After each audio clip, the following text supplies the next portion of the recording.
Your career before the Jerry Springer show, it's very interesting. So you have your law degree and you were a political junkie. Politics is what I really care about because I think that's important. What I do, this is how I make my living.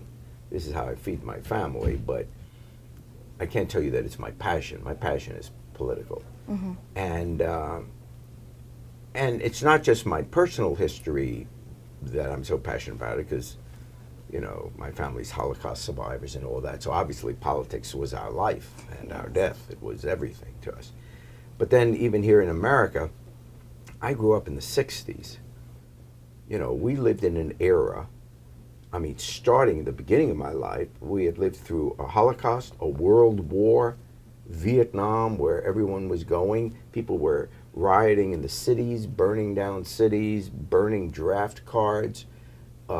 We still had segregation, the civil rights movement, and then came the women's rights movement. I mean, it was like politics was everything back then, and it was reflected in our music.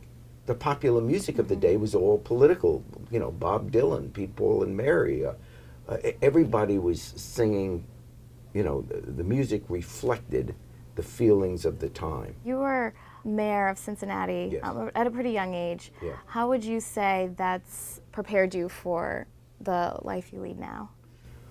Well, quite a bit.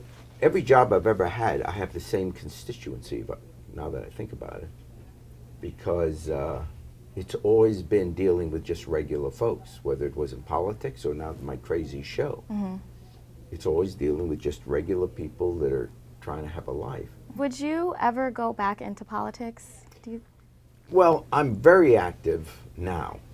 I devote one day a week purely to political stuff. Mm-hmm. So I'm very active. I just don't run for office. Mm-hmm. And now I'm too old to do that. So no, that's not going to happen. Speaking of politics, what are your thoughts on Hillary Clinton's announcement to run for I was really excited. You know, I love her. I think she'll be a great president. I hope she gets elected. I will do everything I can to see that she's elected. I want to talk about your time spent as a news anchor. I was offered the job, but I didn't want to be a news anchor. I wanted to just do political commentary. Mm-hmm. So we made a deal.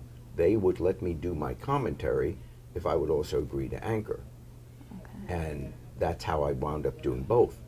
And that commentary that I did at the end of every newscast for 2 minutes is what led to me doing, when I had my TV show, when I do my final thought now.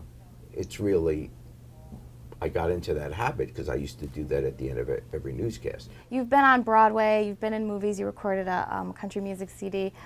Do you have anything that you want to do? Do you have a bucket list? I'd like to be king, and I'd be a good one. I think so. I was born in England, and I left when I found out I couldn't be king. And so now I come to America, and I find out I can't be president because I was born in England. So now I'm thinking of the king thing. If I could just be king for a day, and I'd be very benevolent. Mm-hmm. I'd be nice to people, but I think I'd be a good king, mm-hmm. King Gerald. I think so too. King Gerald it has a nice ring to it. It does. Yeah. King Gerald.